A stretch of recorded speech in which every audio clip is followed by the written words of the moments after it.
Welcome to the Business Building Blocks podcast, where we talk about struggles and celebrations that leaders and entrepreneurs experience on their journey to success. I'm your host, Kristina, and I'm passionate about helping you achieve massive amounts of success at work and at home. We'll talk about all things people and organizational wellness, share relatable stories, and feature insightful guests because quality people and processes are at the heart of every success story. Ready to learn, grow, and have fun? Let's dive in. Hello, and welcome to the Business Building Blocks podcast. I'm your host, Kristina Schmidt. Today, you have just me. I've had a few guests on recently, but today it's just going to be me chatting with you.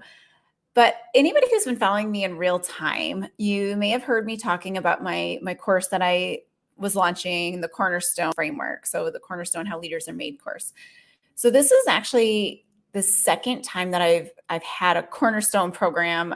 This is the second iteration of it. The first one was very secular, had 4 modules to it. The second one, I took a Catholic route because the first one was missing something. It was missing a big section that had to do with how important faith and holiness and healing particularly are for a leader to be effective, because so many times wounds get in our way.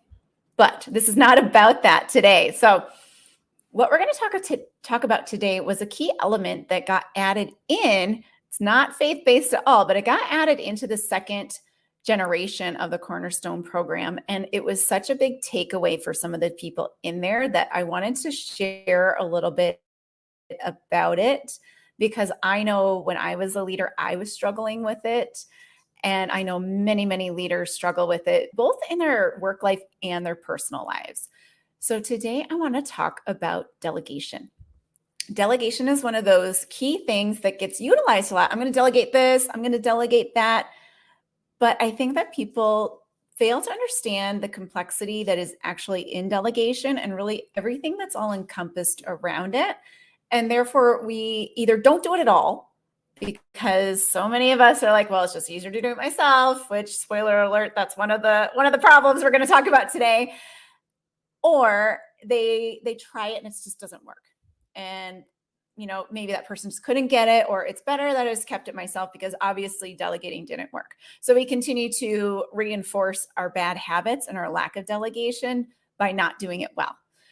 So I want to spend some time talking about it today. And in particular, I'm going to talk about 3 things that get in the way and 3 things that we can do to help it not get in the way or to do it better. So I'm just going to get started in it. The first problem that gets in the way for many, many leaders is that they think that the people they're going to delegate to are too busy to be delegated to. I know I personally struggled with this one. When, we're in manufacturing, everybody has a full-time job. They are all like working 60 hours a week, putting weekend and evening time in. And you're like, how can I take something from my plate and give it to them? And it is a mindset thing. But ultimately, whenever you start something new, you have to take something away, because there are still only so many hours in the day. There's only so many hours that we should be at work or really doing anything, but there's only so many hours in the day. We can't add more time. So when you add a new project or you add a new habit or you try something new, you have to take something out. Otherwise, you're going to sacrifice family time, you're going to sacrifice sleep, or you're just going to crumble and like nothing's going to get done, or maybe something important won't get done.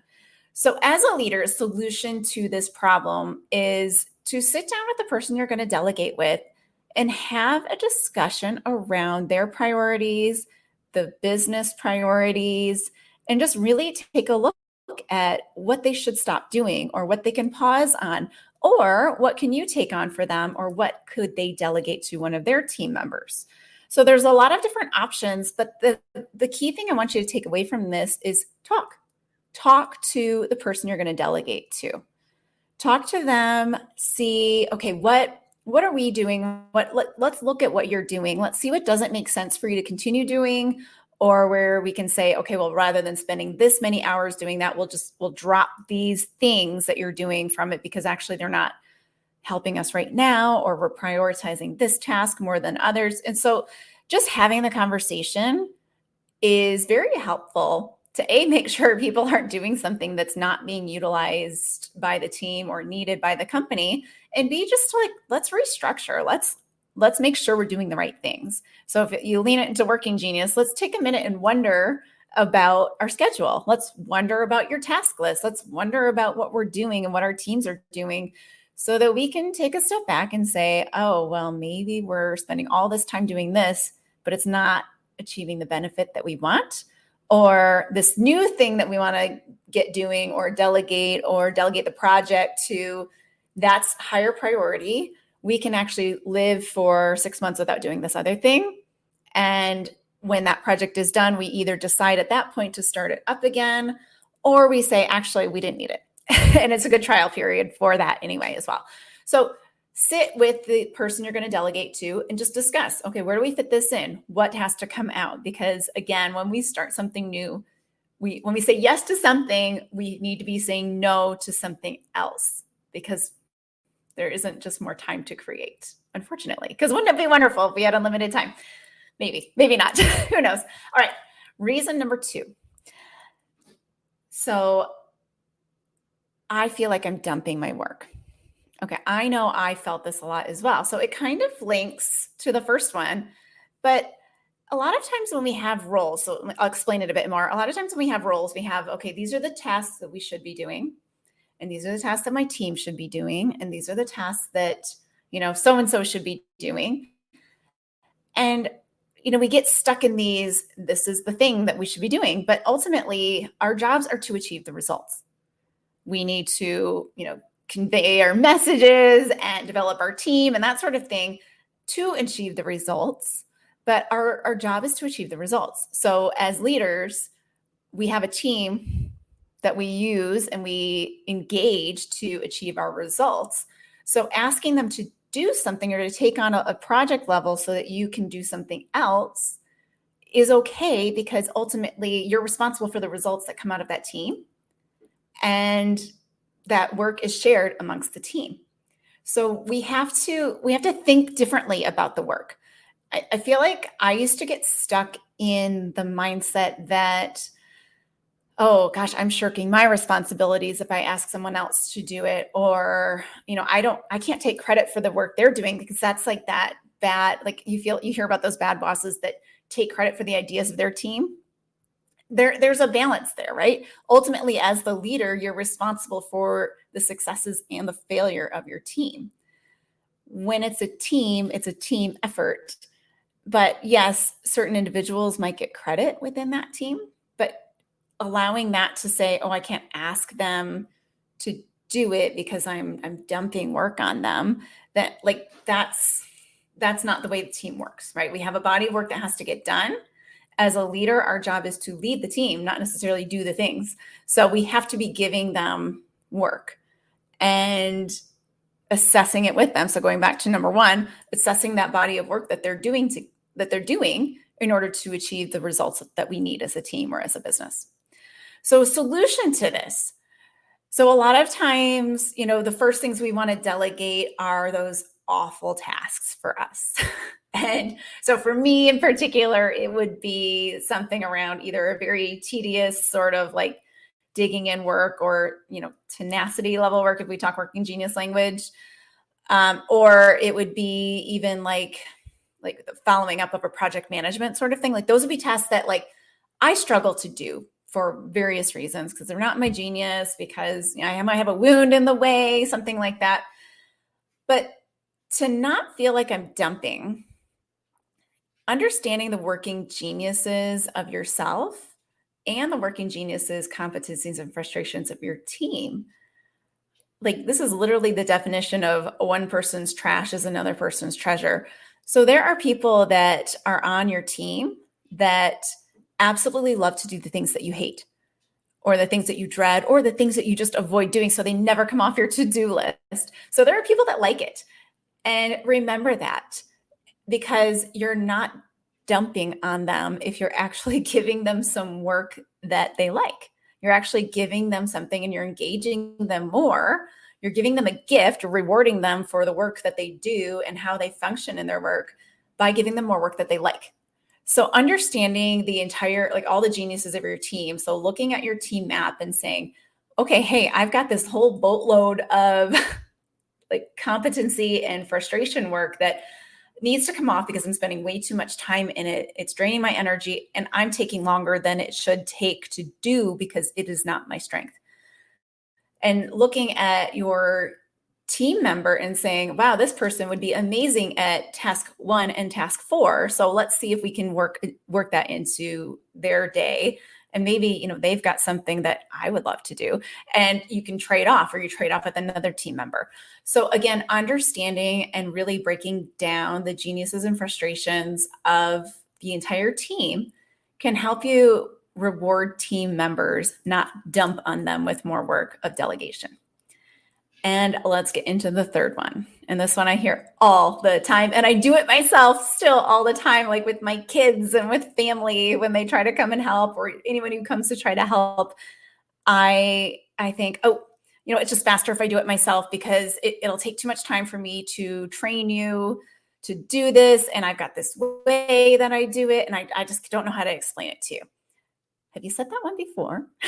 I know I do a lot. So solution to this, it's a mindset thing. It's a mindset flip, and then I'm going to tell you how to use it. But yes, you're right. It is faster this time for you to just do it yourself.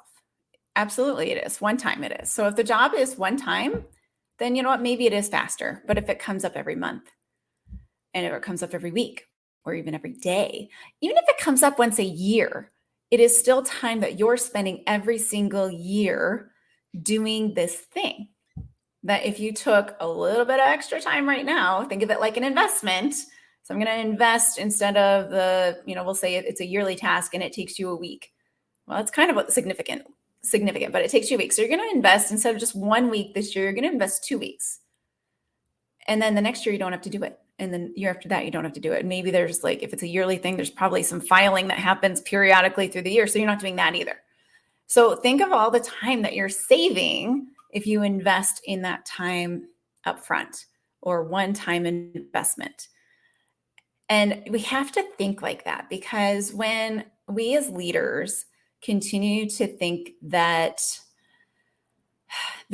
we can do it better, or we can do it faster, not only are we insulting our team by basically saying, you're not as good as me, we're not giving them the opportunity to show their skills and show off their strengths, but we're also drowning ourselves in a ridiculous amount of work that we're paying other people to be able to actually accomplish.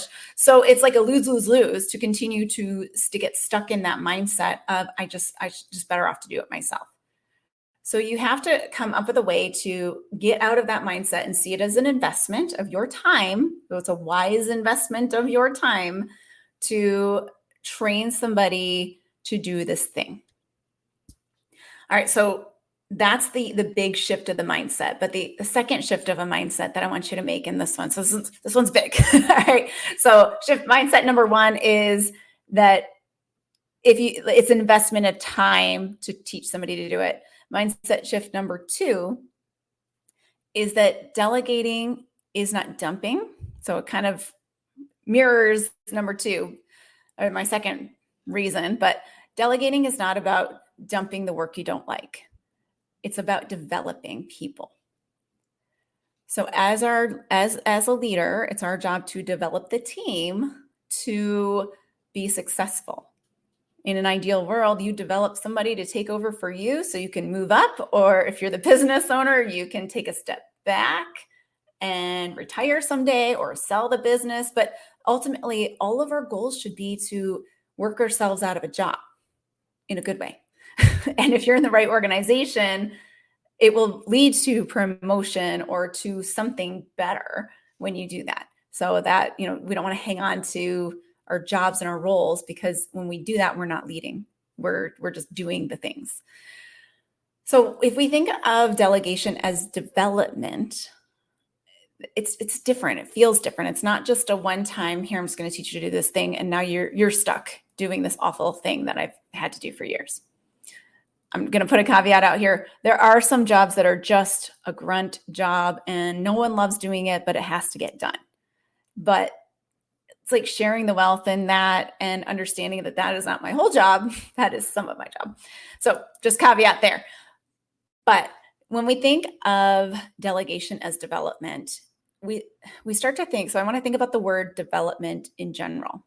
So I looked this up before, but the definition of development. So first of all, it's a noun, and some synonyms are growth and evolution.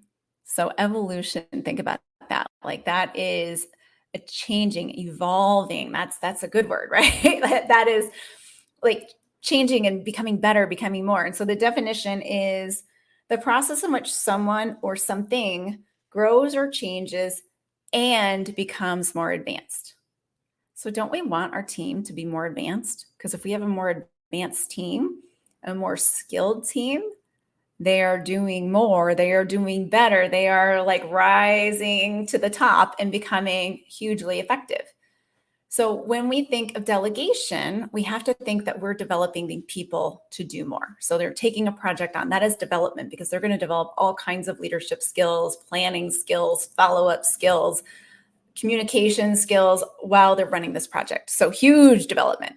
If we ask them to do some data collection for a report that we have to do every single month, they're learning about the data. They're learning how to gather the data. They might be self-learning. I delegated to somebody, but self-learning about how to quickly get the data and make it a huge improvement. So I used to delegate to this one person, and he was amazing at, I would say, hey, can you do this? I know it's kind of grunt work to kind of put all this together, but he would do it once, figure out what it was needed, and then he'd figure out how to automate it.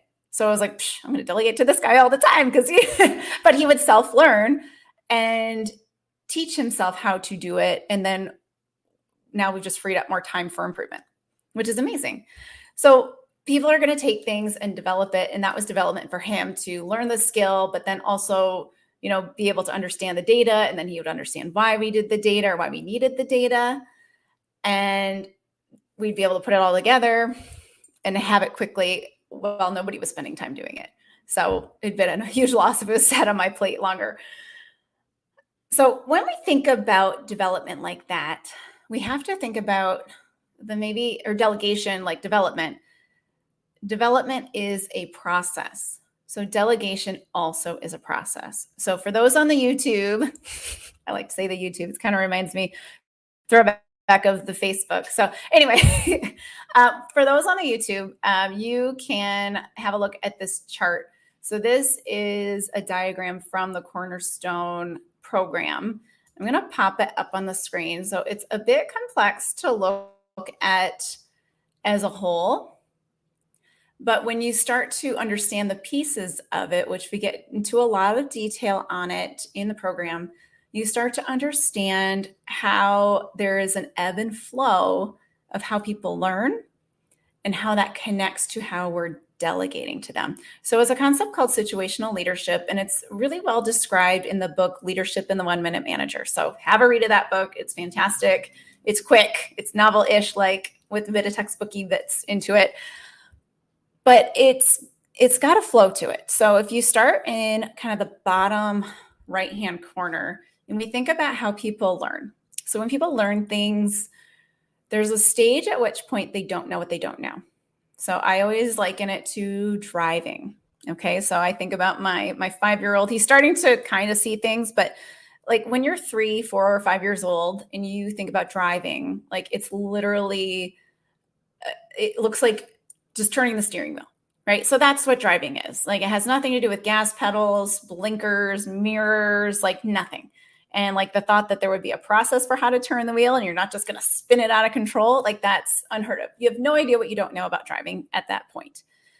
So at that point, if you were starting to teach somebody, you would be very directive in how you assigned things. And you would say, no, you're going to do this, and you're going to do this, and you're going to do this.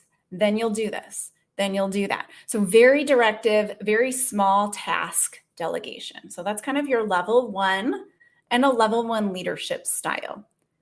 Now, what happens if you stay in that level 1 leadership style is people would get really annoyed because eventually even a 5-year-old would kind of learn the steps of driving if you started directing their behavior. So you have to move quickly out of that and you start moving into, we call it level 2.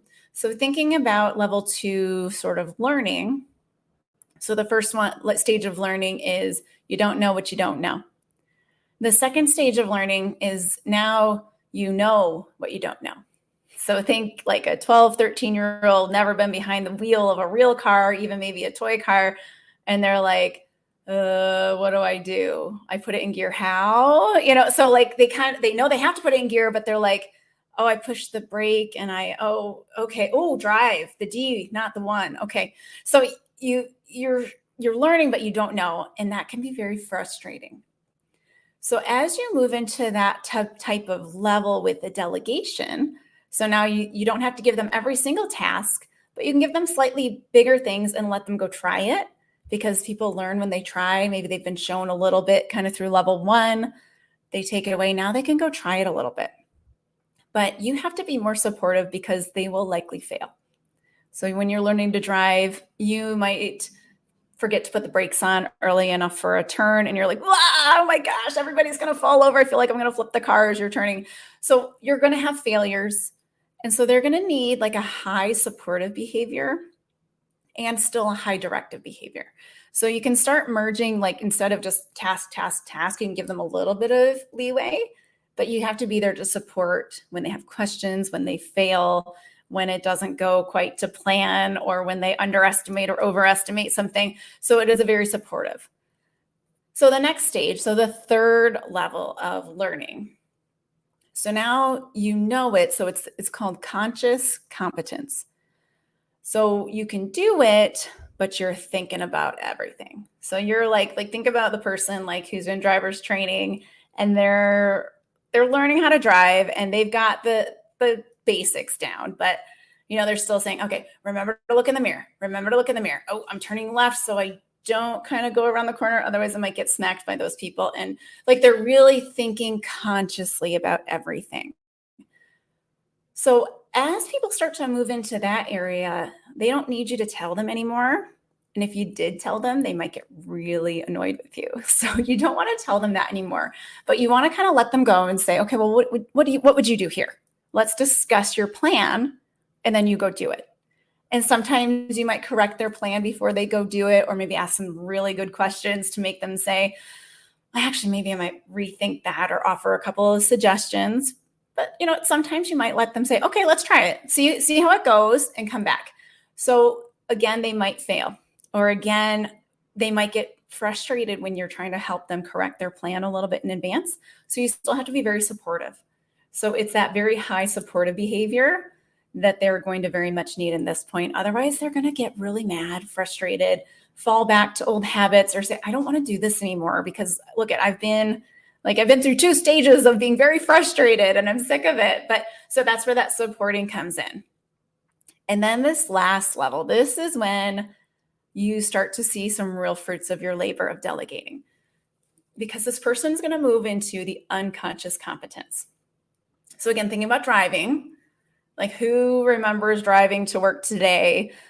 There are probably people who listen to this podcast while they're driving. Are you thinking about when to turn your blinker on? Or are you thinking about,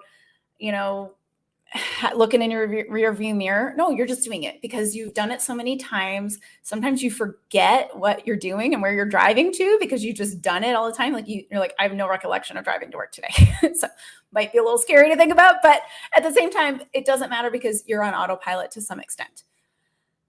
So that's when you move into that level 4 leadership. And this is fantastic because this is where you as a leader get your time back. So you put some extra time in through those first 3 stages.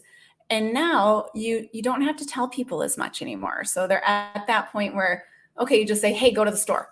Perfect. You don't have to talk about the driving at all. And they're confident that they can do it. They're like, yeah, I got it. But sometimes you need to give a little support still. So we call it low directive and low supportive behavior. So it all links together with how people learn, how people, like what people need from us as leaders. And so I love this diagram because it just makes it so easy to say, okay, where is this person? And it's a curve, right? So that nobody's ever perfectly in the box when they need exactly that. But you can check yourself and say, am I giving them enough support right now?